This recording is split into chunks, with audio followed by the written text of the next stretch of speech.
Aujourd'hui, j'aborde le 5e semaine de ce passage du moderne au contemporain en revenant à beaucoup d'images et à un titre que j'ai inventé qui me semble une bonne intuition que je vais essayer d'étayer chaque jour, c'est le devenir cinéma de l'art contemporain. On a vu il y a quelque temps, beaucoup d'images dans cette naissance du photojournalisme, dans cette société des médias qui se diffuse complètement partout, qui est omniprésente, et dans le système de la télévision, de la vidéo qui va se retrouver vraiment partout. Et j'avais expliqué que l'art de la performance, des choses éphémères, même l'art conceptuel cherchait à ne pas faire d'image, le moins possible. Et c'était un peu l'ancienne de Marcel Duchamp, c'est-à-dire supprimer le rétinien. Je ferai l'hypothèse que si vous aimez les images et si vous aimez la peinture, ça n'a pas tout à fait marché. Et cette tension, j'ai parlé de pôle d'attraction au sein de l'art contemporain, il y a toujours cette place de l'image et cette distance à l'image. Mais je voudrais aller plus loin en disant à la fois que, si vous vous souvenez de nos révisions, Guy Debord veut arrêter cette société du spectaculaire et de l'image. Je pourrais presque dire que c'est échoué. On va avoir un art contemporain qui va devenir 2 fois spectaculaire. À la fois l'image qui est ici avec Hockney aujourd'hui et un peu de pop art anglais. Le cinéma va prendre une grande place comme monde de référence, et chez Hockney, c'est très intéressant puisque il est influencé par le cinéma, il influence le cinéma, il fait du cinéma, on fait du cinéma à partir de son travail. Et je voudrais voir cette semaine ce devenir cinéma qui, c'est la deuxième façon de comprendre la phrase de Debord sur le spectaculaire. Cet art contemporain de 64 à 81 va devenir un marché spectaculairement important, connu dans les médias. Et l'inauguration de Beaubourg de 77 en est un élément. Voilà, comment tout ça devient du cinéma et comment il y a des allers-retours entre l'un et l'autre. Je voudrais vous parler d'un petit mouvement qui n'en est pas un d'écrivains anglais. Je reviendrai un tout petit peu sur Richard Milton, qui était le numéro 2 dans l'artiste du XXe siècle et qui va remonter. Et un petit topo sur Peter Blake, découvrir Robin Denny et Pauline Botti, et s'arrêter un peu plus longtemps sur le pop art de Hockney, sur la façon dont son travail évolue. Il ne fait pas que des piscines en petits morceaux carrés comme celui-là. Juste un petit rappel succinct, puisque je ne suis pas du tout historien de la littérature, je m'appuie encore sur l'article très simpliste de Wikipédia. On m'a dit que c'était mieux de lire ce qu'on a sous les yeux. Voilà, le groupe des jeunes hommes en colère, c'est une expression de la presse britannique pour désigner un groupe d'auteurs dramatiques et de romanciers des années 50. Leur influence se fait sentir encore aujourd'hui, donc c'est une sorte de formule, il n'y a aucun style, personne ne se réclame de ça.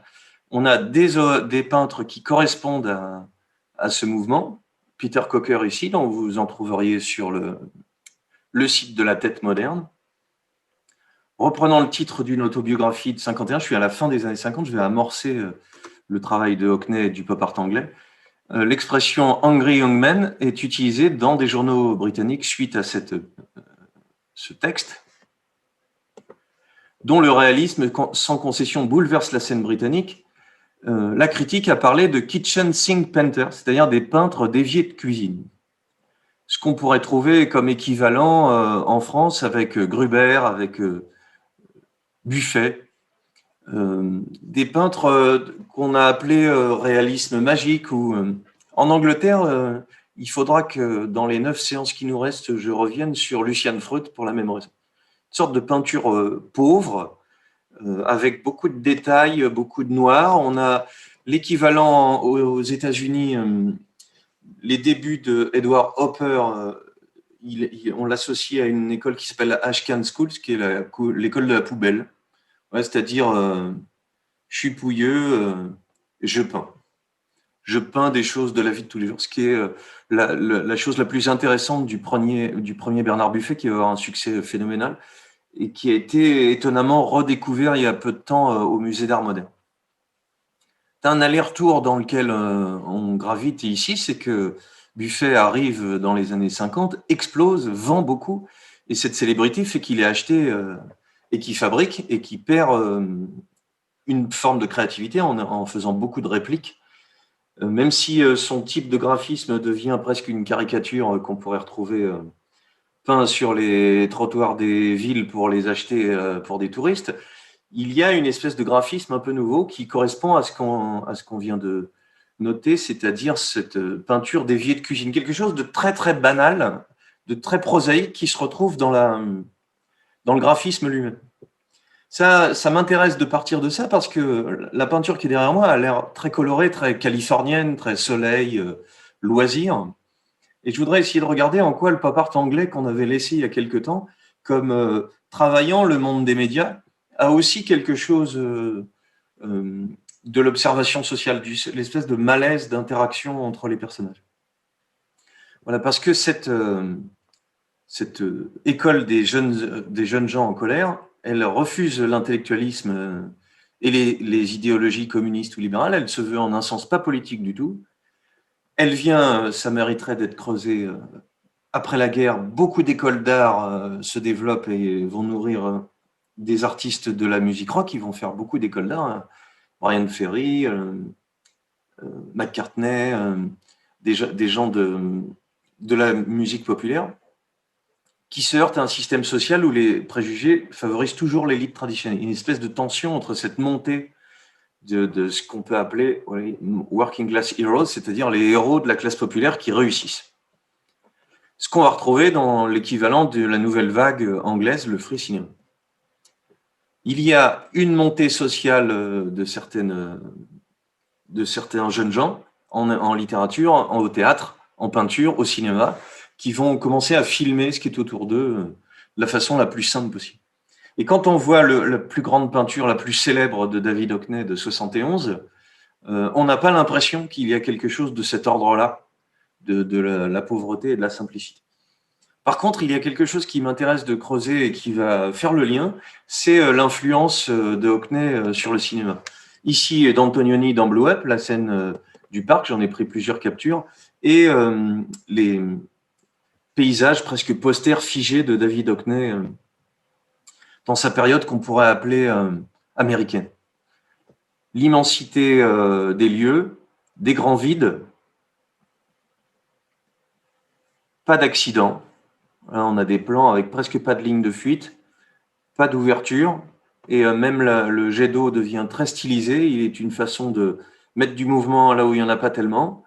Le statique est accentué par le fait qu'il n'y ait pas d'horizon, on ne voit rien derrière.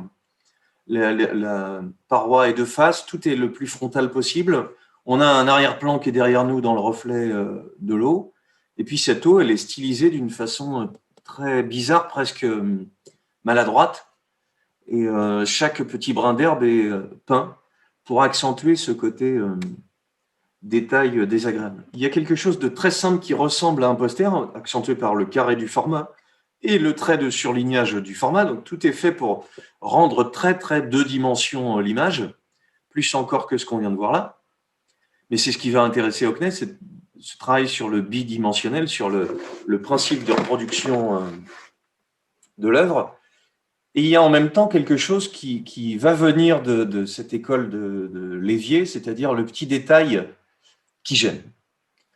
Beaucoup de personnages de dos dont on ne voit pas tout, donc ils peuvent être interprétés comme cette espèce de bonheur d'insouciance dans lequel Hockney vit, avec des garçons aimés ou des garçons qui le quittent. Et il y a déjà un petit changement du sujet d'ailleurs dans la façon de le regarder. Et puis toujours dans ces captures d'écran de Antonioni, un jeu avec l'image dans l'image qui est simultané 66 avec ces images qui sont à la fois des choses très belles et très simples, des posters, comme des photocopies presque, et des aplats de couleurs sur le fond, toujours un petit palmier qui déborde, qui fait un hors-champ derrière, mais qui est un petit peu maladroit, un peu mal fait. La perspective n'est pas toujours cohérente, c'est pas grave. Il y a toujours un petit hors-champ dans la fenêtre, toujours un petit hors-champ dans la lumière derrière qui va faire varier l'ensemble, des éléments presque comme du découpage maladroit. un jeu de graphisme qui est la vraie réussite de Hockney, c'est-à-dire c'est très beau de couleurs, la composition change pour un retour de la peinture figurative. On a des vrais sujets qui n'étaient pas ceux prévus. L'histoire de l'art, depuis un moment, nous avait laissé sans images. Et en 66, il le dira lui-même, hein, la façon dont le reste de l'art avait négligé les images le taquinait. Lui, il précise, je me souviens de l'apparition, et c'est assez intéressant, j'étais étudiant au Royal College of Art, je me souviens de l'apparition des premiers ouvrages publiés par Skira importés de Suisse sur les impressionnistes ou d'autres mouvements, avec leur hors-texte en couleur. Au cours de ces dernières décennies, la reproduction des œuvres d'art a pris une ampleur considérable. Je me souviens des Penguins consacrés à des artistes du XXe siècle, ils étaient très bon marché. En 1948, je crois, Penguin, c'est l'éditeur, a publié 2 ouvrages sur des artistes américains, l'un sur Ben Shone et l'autre sur Edward Hopper. En Angleterre, ces petits livres ont fait connaître les artistes américains. À l'époque, la plupart du gens n'avaient qu'une vague idée de ce qui se passait outre-Atlantique en matière d'art contemporain. Je parle d'un monde d'images qui circule beaucoup, et il faut aussi voir que les images pop, entre guillemets, celles qui peuvent aller dans la main de tout le monde pour les artistes, les outils de travail de l'artiste ne sont pas si flagrantes que ça. Même dans les années 60, ajoute-t-il, peu d'expositions londoniennes donnaient lieu à la publication d'un catalogue. La Marlborough Gallery en publiait quelques-uns, mais ils étaient à peu près la seule, et c'était très cher, ces reproductions couleur. Qu'est-ce qu'il ajoute un peu plus loin, et j'y reviendrai? Outre leur fonction de diffusion, les reproductions ont un effet sur mes œuvres. La construction de vastes musées incite les artistes à s'exprimer sur des toiles gigantesques, mais lorsque j'ai acquis mon premier photocopieur couleur, et achète une photocopieuse couleur, j'ai commandé des centaines de toiles de 42 cm sur 27. Pourquoi? Parce que je pouvais ainsi reproduire moi-même tous mes tableaux. C'est-à-dire, il fait des peintures, il les met sur la photocopieuse et il les photocopie. Et donc, comme c'est l'écran de la photocopieuse qui est de ce format 42-27, il peint sur ce format-là. C'est le photocopieur qui m'a conduit à utiliser des toiles de cette dimension. La machine m'a également amené à peindre d'une façon légèrement différente. Il passe, ce qu'on a sous les yeux, c'est plutôt de l'acrylique à la peinture à l'huile. Dès que j'ai compris comment le photocopieur reproduisait l'image, j'ai délibérément commencé à peindre d'une certaine façon. De même pour les affiches, elles étaient mieux composées, les couleurs ressortaient davantage si je les faisais moi-même. Peu à peu, j'ai pris conscience que bien reproduire une œuvre d'art était un art en soi et que je pouvais l'utiliser à mes propres fins. C'est-à-dire qu'on a sous les yeux quelque chose qui semble une image figée et parfaite,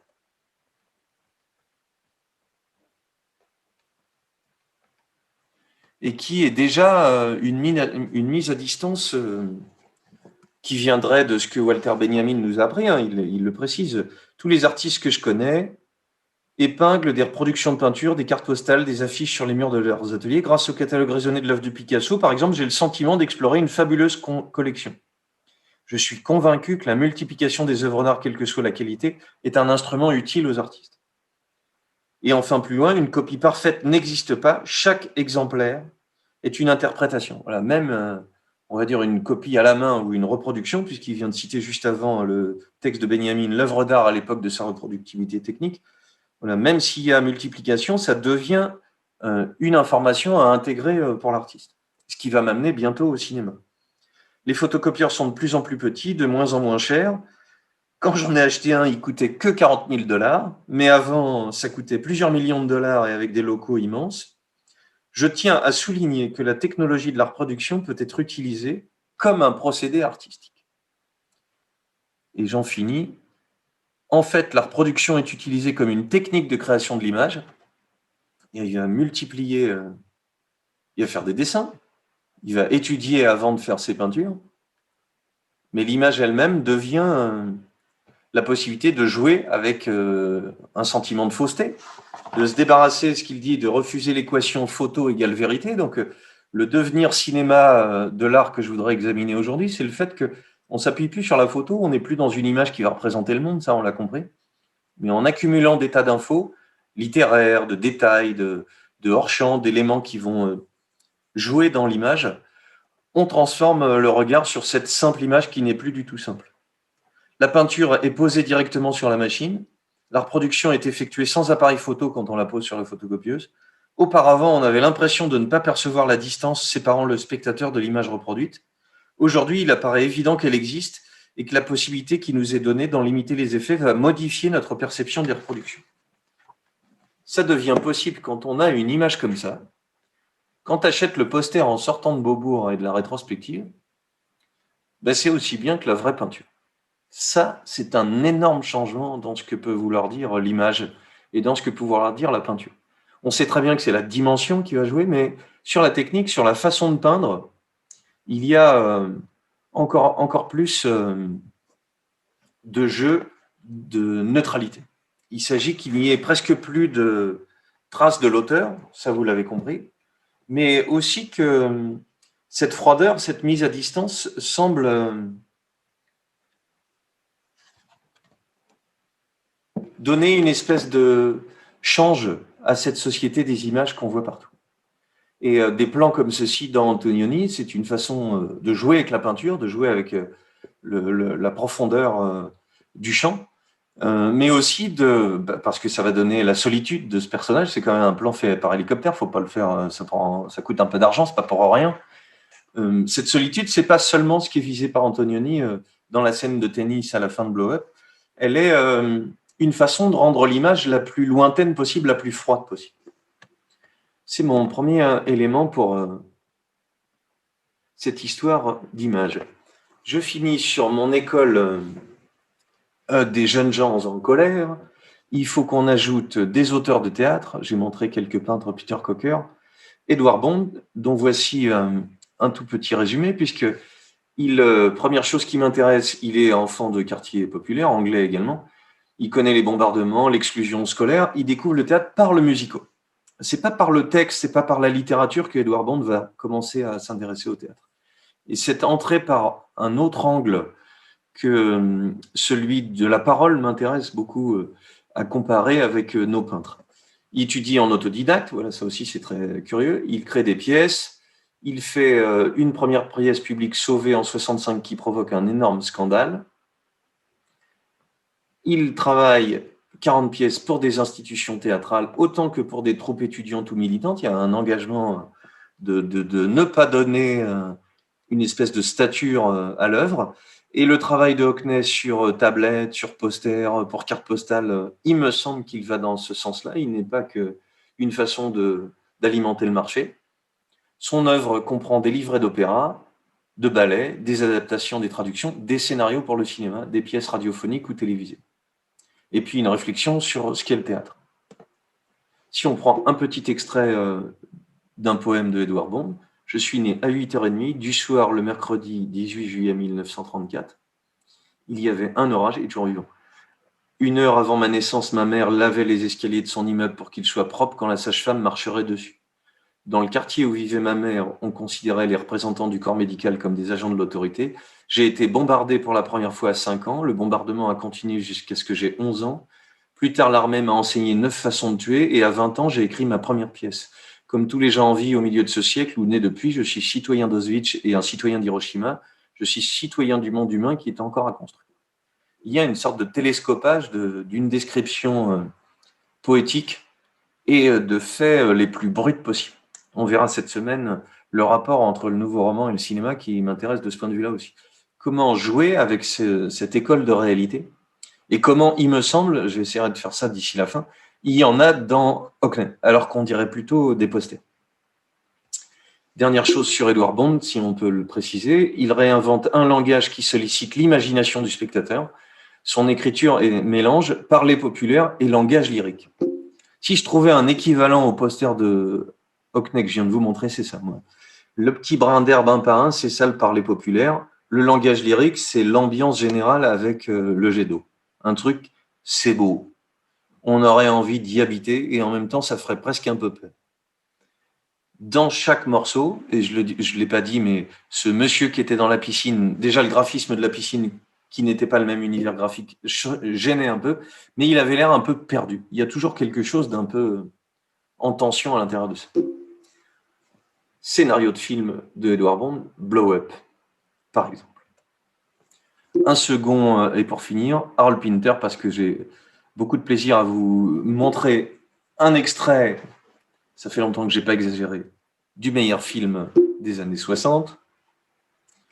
Voilà, un dramaturge qui écrit aussi des pièces avec des intérieurs, des décors très très présents. Et je trouve qu'il y a quelque chose à comparer aussi avec David Hockney. minutieusement décrits, saturés d'éléments disparates, dont l'utilité n'a de cesse d'être soulignée. C'est-à-dire toute chose, il y a plein de trucs qui… Le décor est presque un héros, mais le décor chaleureux, rassurant, produit une espèce de sentiment d'insécurité. Si vous me suivez toujours dans cette comparaison, c'est mes brins d'herbe. En fait, on ne les voit pas tout de suite, mais quand on commence à les regarder, on se demande pourquoi un type a voulu vicieusement peindre tous ces petits éléments. Est-ce que ça rajoutait de la vibration à l'image un peu? Ça évite complètement les aplats. De loin, on ne les voit plus, ça redevient un aplat. Mais dans cet petit énervement de tous ces brins d'herbe qu'on pourrait compter, il y a quelque chose de créer une sorte d'insécurité visuelle. Voilà, les conversations chez Pinter deviennent des stratégies de domination physique, psychologique, sexuelle, des rapports de force qui fait qu'il n'y a pas de violence tout de suite, mais ça sent l'ambiance tendue, qui fait que c'est très malaisant, comme disent les jeunes. Un certain naturel d'expression, des répliques courtes, des formules simples, de l'argot, des choses très très simples, mais un dérapage verbal à la limite du rêve, avec des répétitions, des coupes, des ellipses, du silence.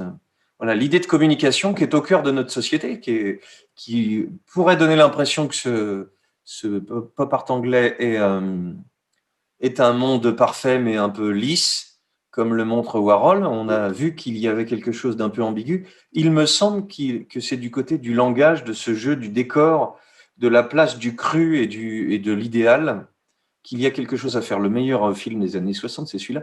C'est d'après Pinter, Ce limier de Mankiewicz. Vous voyez, on n'est pas tout à fait dans Hockney. On a beaucoup, beaucoup de détails comme voilà. Par contre, on a quelque chose de tendu entre les personnages.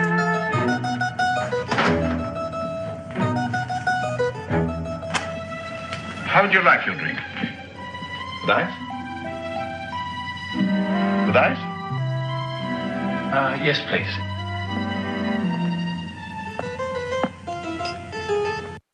Voilà, on pourra arrêter à chaque instant. À part ce décor saturé, il y aurait quelque chose de l'ordre de Hockney, il me semble.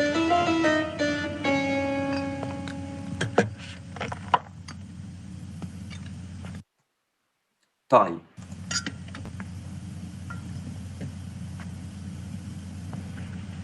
What does he do?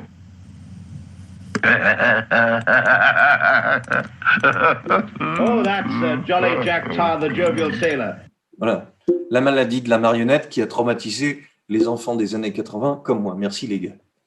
Voilà, dans ce limier de Mankiewicz, une folle série de rebondissements entre seulement deux personnages, une sorte de limitation, mais qui joue toujours, et je voulais le montrer avec ces deux images-là, toujours avec les plans en fait. On a quelque chose, comme on l'avait vu avec Hitchcock, de profondeur de plan, de quelque chose qui ressemble beaucoup à de la peinture, mais il me semble qu'à l'intérieur de ça, et c'est ce que je voudrais montrer chez Hockney, il y a une espèce de tension dans les relations entre les personnages. On pourrait ajouter, adapter de Pinter aussi ce go-between de Losey, et encore mieux, qui pourrait postuler aussi, je ne mettrai pas d'extrait au meilleur film des années 60, j'avoue que j'ai un doute, de Losey, The Servant, l'évolution de rapports de personnages entre eux. J'y reviens juste après. Gardez ça sous le nez. Pop art anglais, on a dit Eduardo Paolozzi, coupure, collage, assemblage d'éléments de la vie de tous les jours. Qu'est-ce qui rend nos intérieurs si différents et si attirants? Un peu de cinéma dans le fond, un peu de cinéma sur les images qui viennent du monde du cinéma. Et la petite remarque de Hamilton, puisqu'on est bien avant 64-66, cette lettre adressée au couple Smithson après cette exposition This is Tomorrow de 56, voilà, fabriquée en série, à trouvailles, séduisant, aisément remplaçable. Si on s'amuse avec le fil que je viens d'initier à voir ce qui serait un peu ambigu, ce qui serait un peu tendu, voilà, éphémère, ça dure pas trop, aisément remplaçable, aisément oublié, peu coûteux, fabriqué en série, toutes ces phrases qui pourraient être, tous ces mots qui pourraient être des éléments positifs de cette société de consommation peuvent être interprétés de façon tout à fait ambiguë, comme quelque chose d'un peu faux, d'un peu pernicieux. Et ça me donne l'occasion de revenir sur le travail de Hamilton qui va jouer, on le retrouvera chez Martial Reis, Je l'ai montré sur la peinture américaine de Rauschenberg avec des collages d'objets, soit découpés dans des journaux, soit des collages de vrais objets sur des images, soit un jeu avec cette absence, ce trou, ce vide qu'il y a à l'intérieur du cinéma. Finalement, ce lien de cinéma à la peinture anglaise, il est tout à fait compréhensible. Je le disais, mais il est aussi, c'est pour ça que je peux aller vite, lié, et c'est ça qui m'avait intéressé chez Richard Hamilton, à cette gestion de l'espace. Vous voyez comment les perspectives, on a un jeu de collage, bon d'accord, d'éléments qui viennent du monde des médias, d'éléments qui viennent du monde de la peinture, d'éléments qui viennent du réalisme ou de l'hyper-réalisme. Par contre, on a un jeu avec un espace qui est un peu tronqué, qui est un peu bizarre, qui est un peu ambigu, et qui est aussi proprement cinématographique, il me semble. Voilà, ce qui intéresse, quand on prend le travail de Richard Hamilton, ce qui l'intéresse, c'est ce jeu avec l'histoire de l'art, ce jeu avec l'histoire des images. C'est comme ça que je l'avais montré, mais on pourrait le regarder d'une toute autre façon en regardant que cette interaction des personnages, entre deux personnages, il y a toujours de l'espace, à la fois un espace visible et un espace mental, s'ils sont proches ou s'ils sont lointains. Il y a toujours une espèce de jeu de la trace de la disparition, mais aussi, c'est toute une série de collages qu'il reprend à partir du monde des médias. Voilà. Quand Mick Jagger se fait arrêter pour possession de drogue, image dans les médias, gravure. Tout un jeu qui pourrait être une façon, je le disais, de prendre le monde des mass médias, de le mettre à distance par le flou, par la peinture, par le collage. Ça, je l'avais dit, mais en y repensant, je trouve que ce devenir spectaculaire, ce devenir cinéma est au cœur d'un montage que un artiste qu'on verra la semaine prochaine, Monori, va adorer. Voilà, des artistes peintres qui vont se servir du cinéma énormément. Premier élément de la démonstration du cinéma chez Hamilton. Chez Peter Blake, qui était le numéro 3 dans les meilleurs artistes du 20e, je voulais montrer aussi un petit retour en arrière rapide. Voilà, que ce jeu de collage d'objets venait du monde des images, mais du monde des images de rêve sur les starlettes de cinéma, collées sur une vraie porte. Ce monde des médias, il est inspiré du rock, de l'admiration, de ce qu'on appellerait aujourd'hui une fan attitude, qui est devenu un énorme enjeu de notre époque maintenant, de comment les fans peuvent produire du contenu, peuvent faire circuler de l'admiration et la commenter, l'améliorer même. On en avait parlé, mais finalement, c'est plutôt à partir de ce monde promis du cinéma que quelque chose se passe. Là aussi, une sorte d'interaction entre l'artiste admirateur et le monde des images qui est devant lui. Ce qui fait qu'on retrouve chez Peter Blake, chez Hamilton, Marilyn Monroe assez souvent. Derek Bossier, Kitash, je n'en avais pas parlé, mais je voulais absolument vous en montrer un petit peu. Ronald B. Kitash, qui aussi un autoportrait, ami avec David Hockney, qui va intégrer des tas d'éléments assez variés, graphisme presque enfantin, grand plan de couleurs pas tout à fait bien rempli, hyper réalisme de détails presque collé avec une dame qui ne l'est pas et qui vient d'un film, image politique qui vient du monde militaire. Image pas politique qui m'a l'air de venir d'un monde porno. Cette association d'images, elle n'est pas qu'un travail sur le monde des médias chez les Anglais. J'avais insisté sur le fait que c'était plus politique que ce pop art américain, mais il y a quelque chose qui est intéressant dans cette gestion de l'espace et dans cette transformation, le polar, la rencontre entre les personnages, la disparition de la silhouette, les bandes qui sont presque comme des enchaînements d'images, des traces de texte, de visage, des traces en fait. C'est fini la semaine dernière, il n'y a plus de traces, mais elles sont là. Jusqu'à des choses qui ont l'air très très maladroites. Pourquoi est-ce que j'insiste sur ça? C'est pas seulement pour faire le lien et revenir sur le cinéma. C'est aussi que c'est au cœur du travail de David Hockney, qui, laissant fin 60 ses piscines, grand succès, va se retrouver complètement perdu à venir en 73 à Paris pour essayer de faire le vide et chercher la sortie de ce rapport au réalisme. Je finis par 2 petites surprises. Robin Denny, que voici, qui est aussi copain avec tous ces gens-là, qui va faire voilà, la fin des années 50, c'est l'arrivée de Bobby Rauschenberg dans les influences, collage, peinture, retour, superposition. Là, il me semble quelquefois que par des artistes moins connus, on rentre plus facilement dans l'art. Et puis, mais je veux dire, dans le fait de le pratiquer aussi, vous pouvez coller, superposer, jouer avec des voiles et avec des éléments qui disparaissent, jouer avec l'écriture lisible et illisible jusqu'à en faire une espèce de rythme, jusqu'à jouer avec des masses qui sont des sortes d'écriture. Et imaginez un instant, vous prenez tous les A, tous les rouges, vous les collez, et puis vous ne dessinez, regardez que le vide, en fait, l'espèce de U renversé, un petit triangle, un autre triangle, un triangle pointe vers le bas, un rectangle.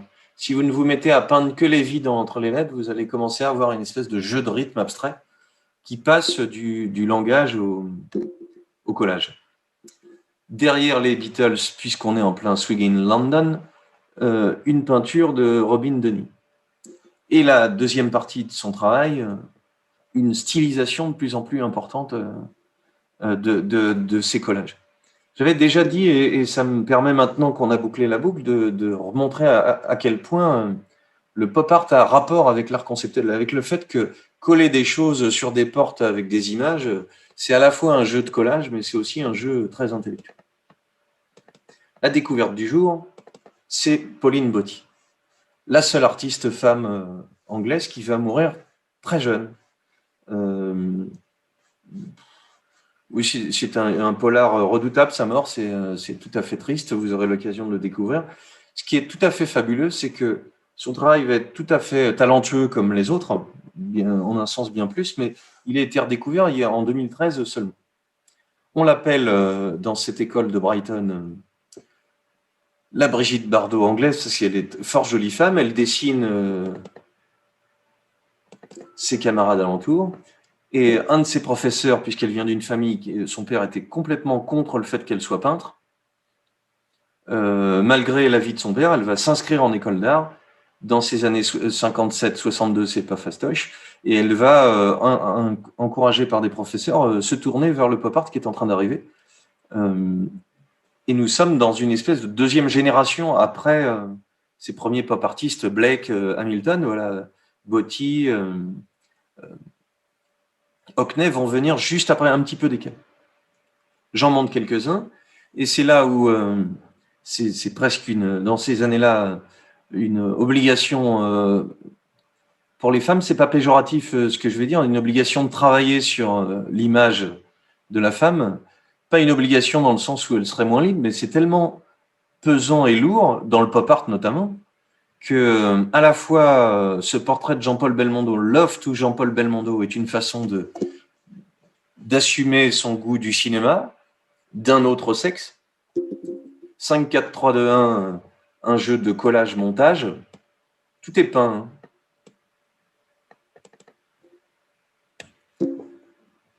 Voilà, Derek Marlowe avec des femmes inconnues. Un jeu de collage, mais de maladresse aussi, de presque masque à la Munch mal dessiné. On voit bien qu'elle peint très bien, hein, et que ce jeu de figures mal maquillées ou avec le rimel coulant ou de marionnettes, c'est pour ça qu'on pense à Munch, va beaucoup nourrir la peinture des années 90, on y reviendra un jour. Et dans ce jeu de contraste qu'on va retrouver chez Hockney, comme solution au réalisme, il va réussir à mélanger du très réel avec du maladroit, du classique presque avec du crade.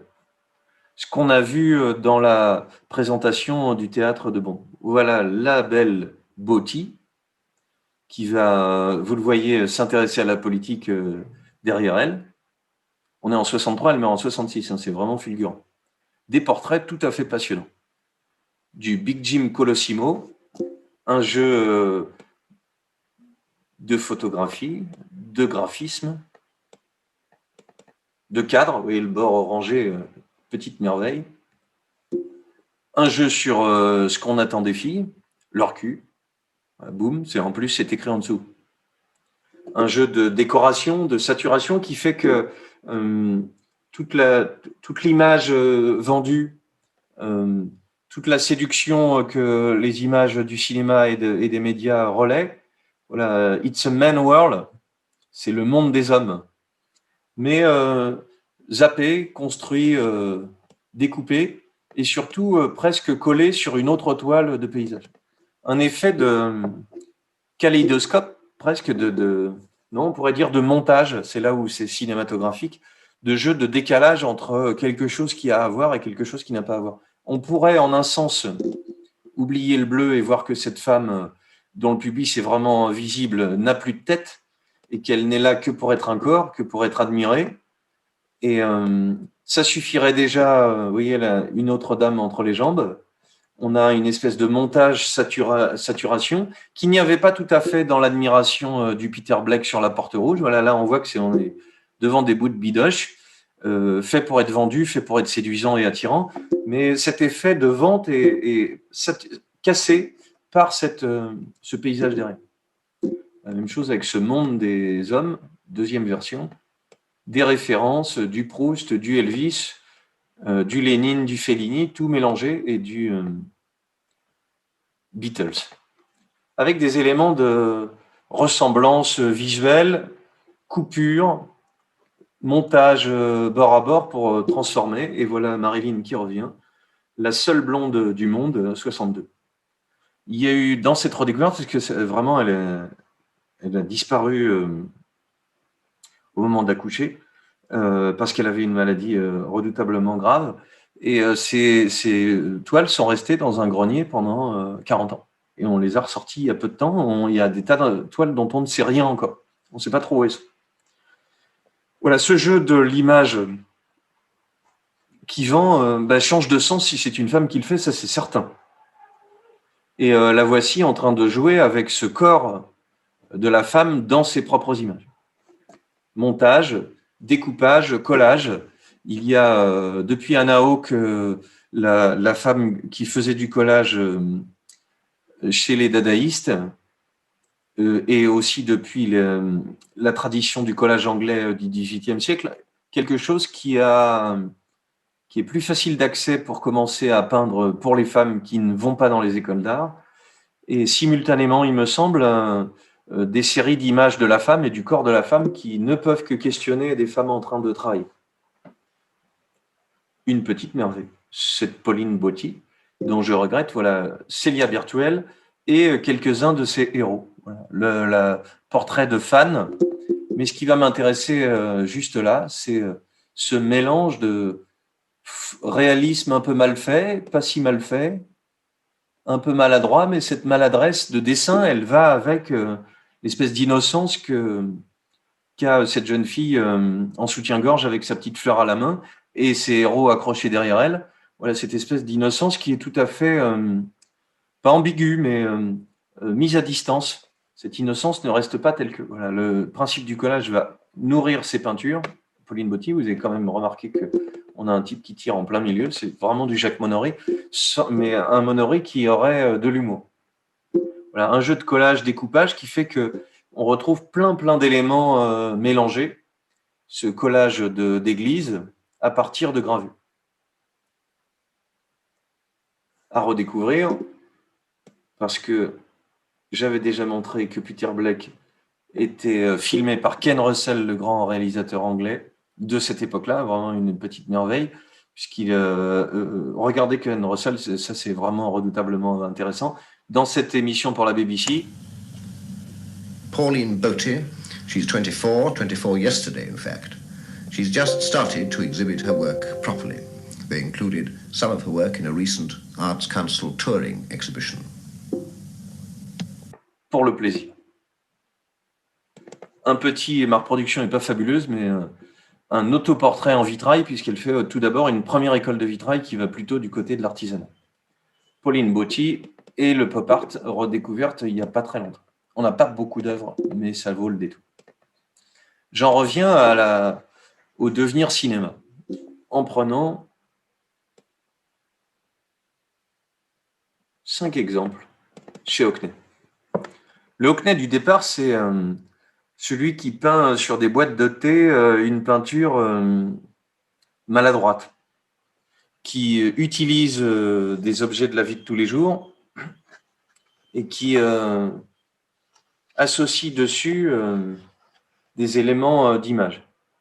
Et qui va, dans ces séries de nus du début, piscine, corps nu, avant de basculer sur des images de posters comme je les présentais. Pour celles et ceux qui n'auraient pas de mauvais esprit, quels sont les changements? Le nu, normalement, c'est une femme. Pas beaucoup de nus hommes, pas beaucoup de nus les fesses à l'air.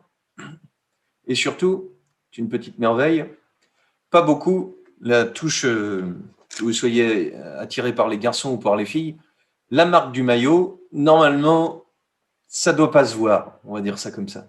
Quand elle est montrée, c'est un peu, et il y en a chez Hockney, c'est comme le nu à chaussettes, on n'est plus dans le nu, plus dans l'histoire de l'art, plus dans l'histoire du film classique ou même dans l'histoire du film pornographique où l'image du garçon ou de la fille serait parfait, un monde idéal à rêver. Non, les marques du maillot, c'est tout à fait intime, personnel. Et il y a, dans le travail de Hockney, on le voyait à Beaubourg, une utilisation de magazines gays. Je vous rappelle que l'homosexualité est tout à fait condamnée dans ces années-là.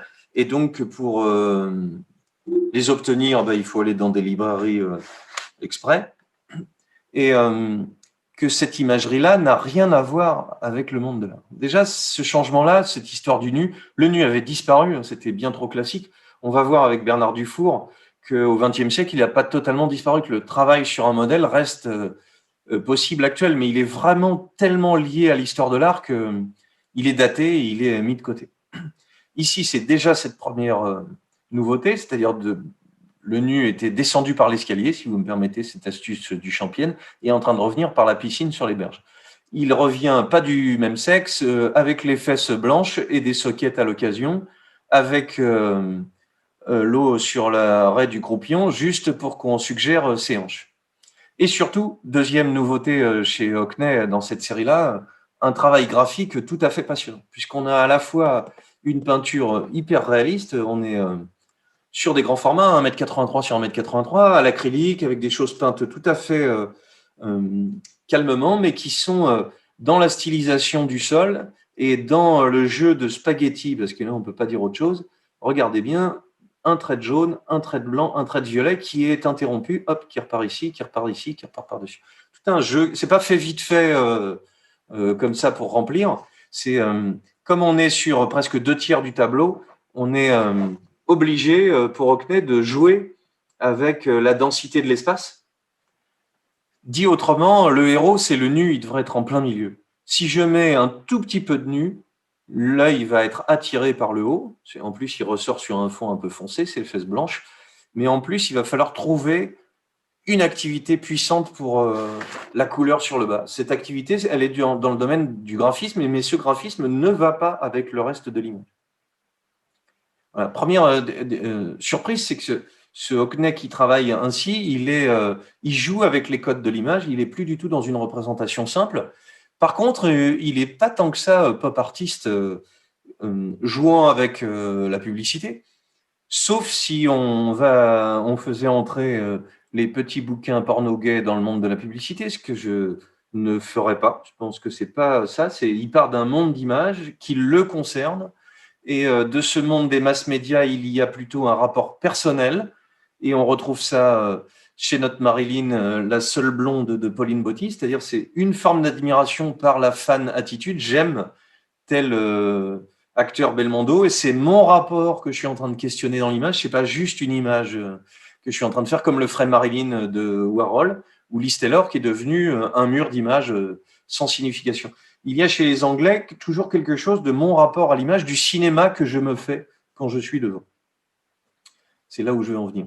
Cette série de posters simplifiés, le Bigger Splash, c'est l'occasion, je l'ai dit, de réfléchir sur le monde des reproductions, puisque Hockney, toute sa vie, va s'intéresser aux nouvelles technologies. J'ai parlé de photocopieuses, mais je finirai avec les iPads et les écrans vidéo.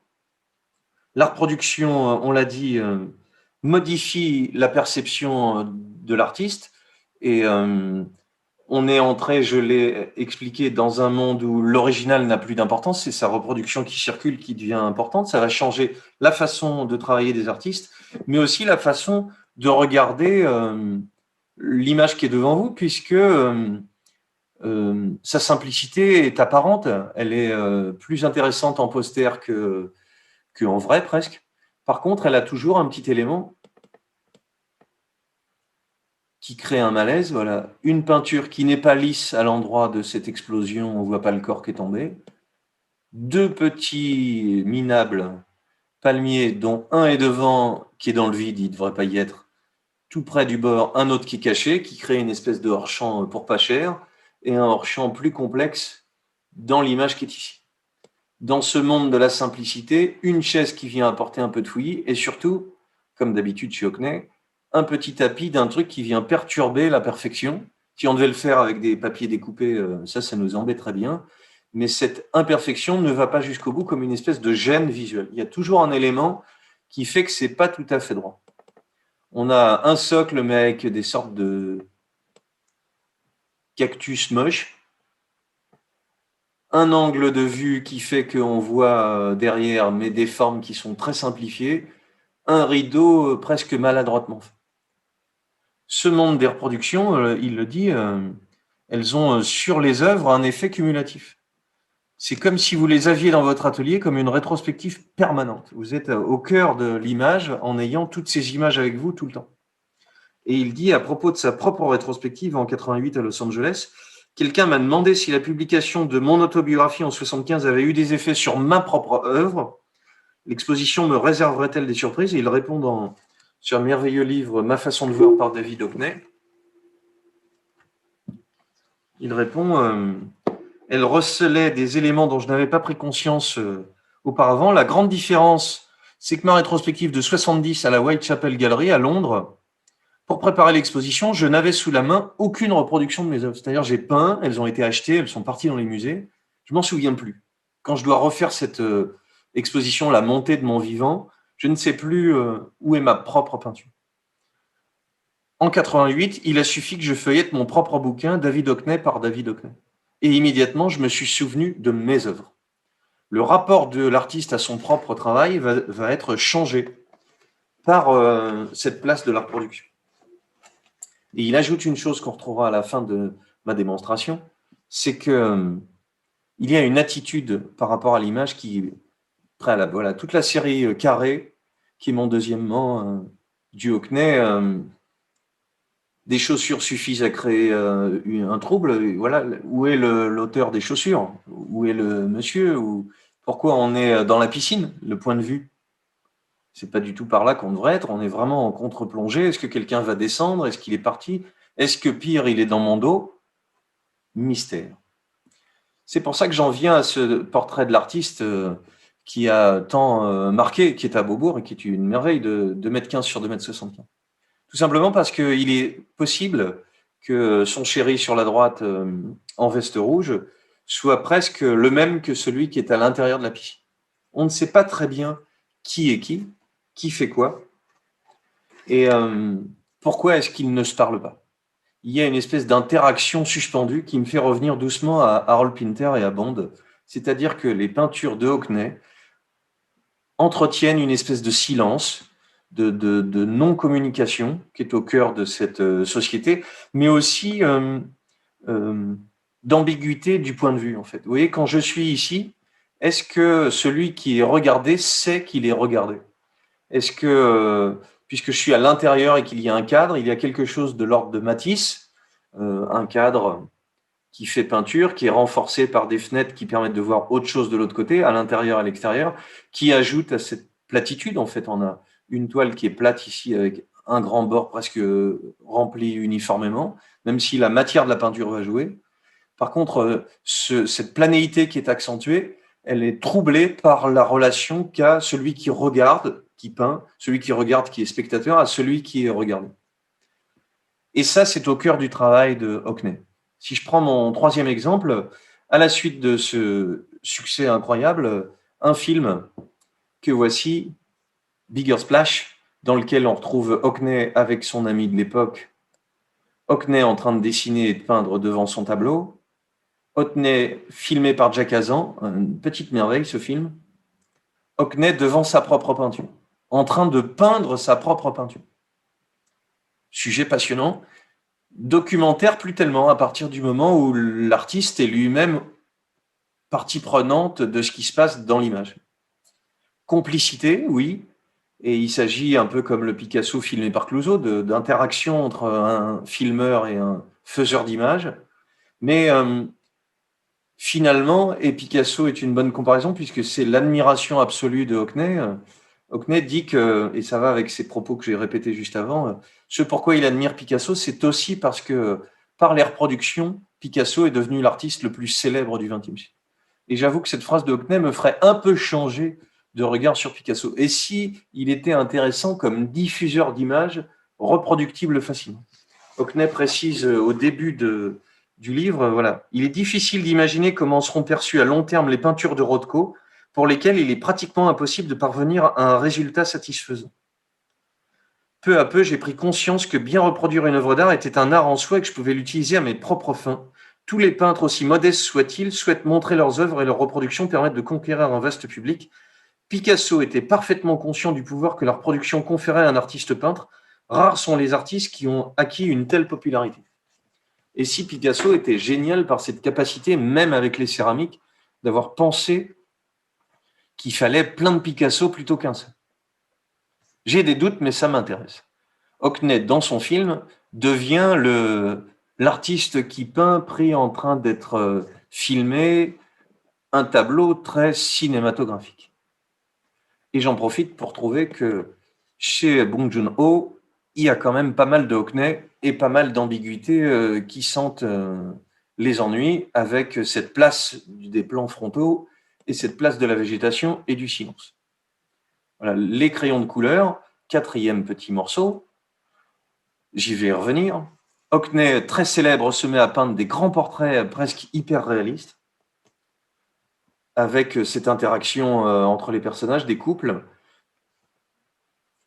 Un collectionneur devant une fausse collection avec bien les bouts de scotch visibles, un Degas, un Van Gogh, un Uccello, un Vermeer. Voilà, l'image en train d'être regardée dans l'image, ce décalage avec ce qui est autour de nous qui fait que nous ne sommes pas devant une peinture, mais devant une peinture qui réfléchit à l'histoire de la peinture. On est au cœur du contemporain. Ça aurait suffi à n'importe qui pour être célèbre et s'en satisfaire. Je ne montrerai pas l'extrait, je ne vais pas avoir le temps. Hockney rencontre dès 72 une grande crise. Ça ne lui plaît plus. Il n'arrive pas à finir ses peintures. Le voici à Paris, puisque ça lui permet de...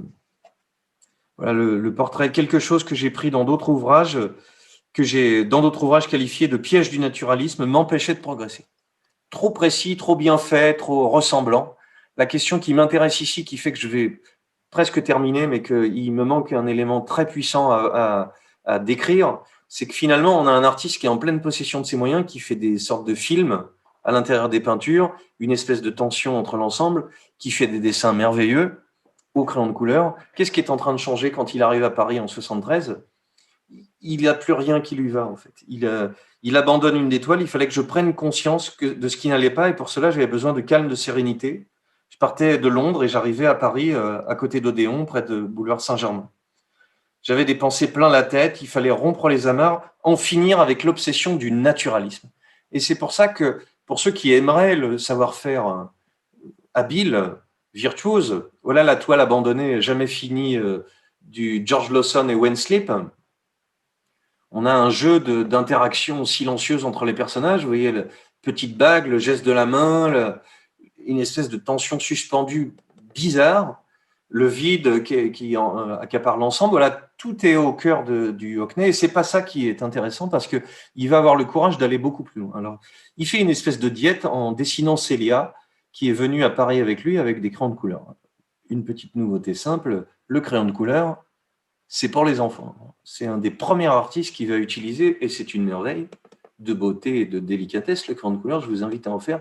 Il suffit de superposer les couleurs les unes sur les autres. Quand on a des crayons de couleur de qualité, un bleu sur un jaune, ça fait un vert sur lequel on va pouvoir jouer sans l'aquarellé, hein, avec la densité, le brillant, la matité. Par contre, ce qui commence à se profiler, c'est ça ce que je voulais montrer, c'est que en travaillant au crayon de couleur, il va commencer à mélanger les graphismes. Vous voyez, on est un peu du dessus, et on a déjà une piste du tableau abandonné de George Lawson, qui devient presque un dessin à la Dubuffet, un peu naïf, un peu simple. On a un artiste en pleine possession de ses moyens et dont les admirateurs de cette période-là regrettent qu'il l'ait abandonné, complètement fasciné par Picasso, et qui va trouver, avec deux choses que je voudrais montrer, je traîne un peu, la solution. Ce qui l'intéresse chez Picasso, c'est cette capacité de mélanger les univers graphiques. Il est chez Claude Bernard et il va exposer à ce moment-là. Voilà, la seule peinture qu'il fait de cette époque-là, c'est celle de ses parents, dans lesquels il y a à la fois une espèce de gentillesse, douceur, de tragédie, de silence et de rendu. Vous voyez, on a des reproductions en reflet derrière d'autres éléments de merveille. Aussi 1,83 m de dimension. C'est la petite esquisse qui m'intéresse. Hockney s'intéresse à comment sortir du naturalisme. Alors il dit, j'allais dans l'atelier Brancusi, j'aimais les objets poussiéreux, l'atmosphère et puis les salles de sculpture de Gonzalez. Qu'est-ce qui va... Ron Kitaj vient le voir, et puis il dit, lui aussi se posait des questions pour pourquoi la figure avait disparu des œuvres d'art. Elle semblait avoir disparu. Seule une frange du milieu artistique voulait propager cette idée. On oublie trop fréquemment qu'un milieu est un univers extrêmement limité et que d'autres milieux artistiques sont différents les uns des autres. Il dit, voilà, il y a quelque chose à faire. Alors, il fait du dessin qui lui rappelle ses études, mais surtout, il va avoir une commande pour The Rake Progress, c'est-à-dire, en 1974, John Cox lui demande d'illustrer et de faire les décors d'un opéra, ce qui va lui revenir assez souvent, un opéra de Stravinsky, pour le festival de Glyndebourne.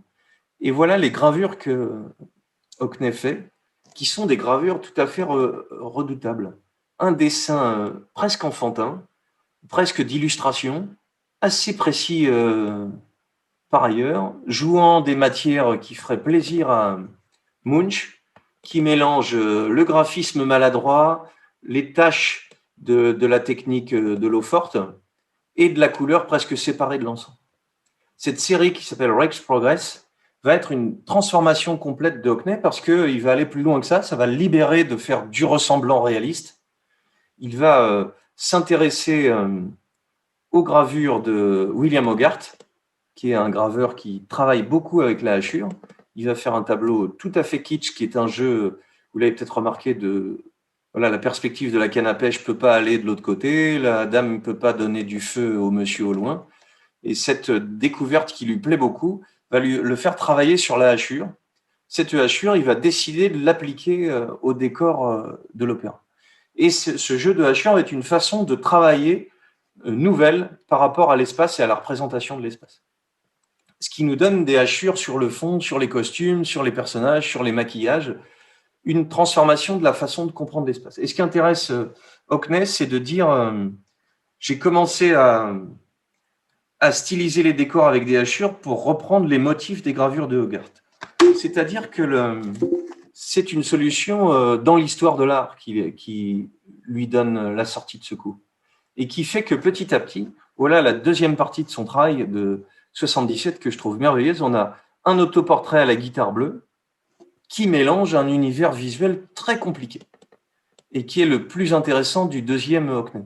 Des rideaux hyper réalistes, un dessin stylisé, un petit Picasso parce qu'il est obsédé, du collage, un Hockney qu'on reconnaît tout de suite en train de dessiner cette guitare bleue comme une espèce de solitude, des pointillés, des rayures, du vide. Encore mieux, un autoportrait ou le tableau dans la peinture devant Grégory qui dort, hyper réaliste, magnifiquement exécuté, mélangeant les univers graphiques très différents. Cette pauvreté de la stylisation, de la façon de travailler, elle est au cœur de la solution de l'espace qu'est en train de trouver Hockney. Et c'est là où j'ai essayé de faire le lien entre pauvreté des moyens, énervement, pointillé, réalisme, simplicité même, et hyper-réalisme. Voilà, on a un décor aquarellé merveilleux avec un petit élément qui vient nous troubler.